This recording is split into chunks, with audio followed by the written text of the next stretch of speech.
안녕하세요. 영어 영문학과를 지원한 학생분들, 생기부에 이 키워드가 들어가 있는지 잘 확인해주세요.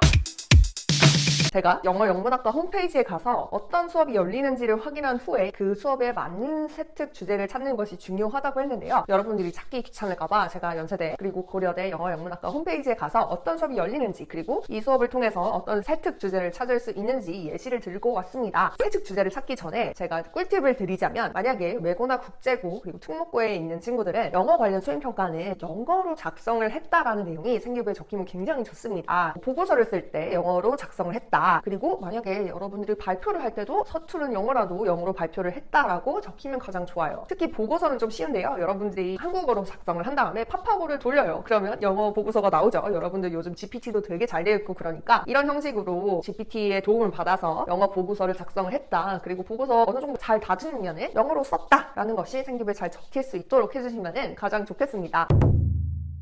첫 번째로 쉽게 다룰 수 있는 주제 중에 하나는 미국 문화인데요. 아무래도 영국이나 미국 문화를 배우는 이유는 문학 작품이 문화를 기반으로 쓰여져 있기 때문입니다. 그래서 시간의 흐름에 따라서 미국 대중문화 산업이 어떻게 변화하는지를 알아보고요. 사회의 문제나 분위기, 유행, 이런 것들이 영미 문학 작품에 어떤 영향을 미치고 어떤 결과까지 가져왔는지, 예를 들어서 시나 소설, 영화나 사진, 공연, 음악, 이런 다양한 분야에 어떤 영향을 미쳤는지까지도 탐구를 해본다면 가장 좋은 심화 탐구를 할 수 있을 것 같습니다. 이런 탐구 주제는 1학년 때 해도 좋을 것 같습니다. 그리고 영국 문학 개관이라는 수업이 열리는데요. 영어 영문학과에서 낭만주의라는 소설을 다루게 됩니다. 낭만주의는 감성이나 직관을 중요시한 문학 작품인데, 아무래도 영어 영문학과를 지원한 친구들은 F가 많을 테니까 이 낭만주의 작품들을 되게 좋아하실 거예요. 이 저자가 감정이나 일상에 더 귀를 기울이는 특성이 있어요. 그래서 정치적 참여 이런 것보다는 아름다운 것, 그리고 감정, 이런 것에 조금 더 치중이 된 작품들입니다. 영국의 낭만주의를 대표하는 유명한 시는 우선 윌리엄 블레이크가 있고요. 인간에 대한 관찰을 바탕으로 독특한 시를 작성을 합니다. 대표적인 작품으로는 Songs of Innocence, The Marriage of Heaven and Hell, Poison Tree, Little Black Boy가 있습니다. 여러분들이 한번 읽어보세요. 근데 또 낭만주의 문학이 그 시대의 사회나 문제, 분위기 이런 것들을 전혀 나타내지 않는가 하면 또 그건 아닙니다. 여러분들이 여기서는 개인의 성향과 가치관을 알아볼 수 있다는 장점이 있어요. 조금 더 미시적인 관점입니다. 이런 내용을 다른 과목과 융합을 해보자면 생활과 윤리 과목 중에 국가와 시민의 윤리 중에서 시민 불복종을 배웁니다. 이런 사상을 대표하는 문학 작품과 낭만주의 작품을 비교 분석해볼 수 있을 것 같습니다. 양극단이 있잖아요. 그래서 어떤 점에서 다르고 공통점이 있는지 작품을 하나씩 구체적으로 선정해서 어떤 차이점과 공통점이 드러나는지에 대해서 초점을 맞추면 좋을 것 같습니다. 또 다른 키워드로는 계몽주의 사상이나 계급 형성, 계층 변화, 그리고 비판, 이런 활동들을 할 수 있겠습니다. 계몽주의 사상을 말씀드린 이유는 당시에 어떤 계몽주의 사상이 등장을 했고 이게 개인에게 어떤 영향을 미쳤는지, 예를 들어서 빈부격차로 인해서 사회 계급이 형성된 과정에 대해서 살펴보고 비판해보는 활동도 해볼 수 있을 것 같습니다. 예를 들면 홉스나 로크, 루소가 주장한 국가의 역할이나 의무를 잘 정리해서 문학 작품 속의 국가나 사회를 이해해보려고 하거나 혹은 비판해보거나, 싱어나 롤스가 주장한 시민 불복종 개념을 바탕으로 또 문학 작품이나 시 안에 사람들의 생활과 투쟁, 분투를 보여주는 모습을 분석해볼 수 있겠습니다. 이 부분은 시보다는 문학 작품에 대해 적용하는 것이 훨씬 좋겠습니다. 낭만주의 작품보다는 참여주의 작품에 홉스, 로크, 루소 국가의 개념에 대해서 잘 정리해서 적용을 해본다면 심화 탐구를 할 수 있겠습니다. 또 다른 팁은요, 서양 문화를 동양 사상으로 평가할 수 있는가, 아니면 동양 사상을 서양의 문화로 탐구할 수 있는가에 대해서 고민을 해보면 좋을 것 같아요. 양쪽 다 탐구를 한다면 되게 신박하고 창의적인 탐구 주제가 나올 것 같습니다. 예를 들어서 유교나 불교나 도가의 윤리를 바탕으로 서양의 개혁이라든지 혁명을 설명할 수 있을까에 대해서 고민을 해보고요. 문학 작품에 반영된 분위기를 통해서 서양 윤리와 동양 윤리 간의 차이를 알아본다면 정말 심화 탐구가 잘 될 거예요. 두 번째는 영어 변천사입니다. 아무래도 영어 영문학과에서는 문학 작품만 다루는 것이 아니고 영어학도 같이 배우는데요. 영어도 변천 과정이 있어요. 우리나라 국어에도 중세 국어도 있고 현대 국어도 있잖아요. 근데 영어도 영어의 변천 과정이 있습니다. 특히 셰익스피어 공부할 때 진짜 머리가 아픈데요. 예를 들어 볼게요. 영어의 변천사를 다루어요. 근데 그 변천사에 대해서 그냥 설명하는 것이 아니라 심리학이나 정보과 연결해서 공부를 해보고 고대 영어나 중기 영어, 현대 영어 간의 차이를 알아보면서 문학의 차이가 영어의 발전에 영향을 주었는지에 대해서 고민을 해볼 수가 있겠습니다. 이때는 셰익스피어를 조금 다루어야 합니다. 여러분, 셰익스피어가 참 어렵기는 하지만 한번 꼭 도전을 해보세요. 그리고 현대 영국 소설이나 컨텍스트라는 수업에서는 콘레드나 울프나 조이스 같은 영국 소설가의 기법과 주제를 모더니즘과 제국주의 컨텍스트에서 다룬다라는 진짜 재미있는 토픽이 있죠. 그래서 모더니즘과 제국주의 컨텍스트라는 단어가 여러분 생기부에도 들어가 있으면 가장 좋겠습니다. 모더니즘에 대해서 설명을 해드리자면 자본주의 발달로 인해서 사회나 정치가 굉장히 많이 변화를 하잖아요. 그런 내용을 담고 있는 작품들을 말합니다. 예를 들어 위대한 개츠비가 제일 유명하고요. 제국주의 컨텍스트 너무 좋은 탐구 주제인데요. 이것도 저는 되게 좋다고 생각합니다. 식민지배 시대를 반영한 작품을 뜻하는데 제국주의 작품을 어떤 관점에서 여러분들이 비판해 볼 수 있는지에 대해서 생각을 해주면 좋을 것 같아요. 여기 제국주의 컨텍스트가 드러난 작품을 세계가 윤리에 있는 철학자의 관점을 바탕으로 비판을 해볼 수도 있겠고요. 아니면 본인이 생각하기에 제국주의가 긍정적인 부분이 혹시라도 있었는지, 제국주의가 현대사회까지 영향을 미치는지, 만약에 그렇다면 현대사회에서 제국주의가 드러나는 사건이나 아니면 문학 작품이나 시가 있는지까지도 탐구를 해준다면 정말 좋은 심화 탐구가 되겠습니다. 20세기 미국 소설 수업이 열리네요. 아무래도 대표적인 20세기 미국 소설은 피츠제럴드와 해밍웨이입니다. 차이점들이 있어요. 아무래도 피츠제럴드는 얄팍한 꿈에 기대어 살고 있는 사람들의 비극적인 묘사를 되게 많이 하고요. 해밍웨이는 전쟁이나 사냥 그리고 남성적인 이야기들을 꾸미지 않고 평이한 문체로 글을 썼습니다. 바다와 노인도 마찬가지로 여러분들이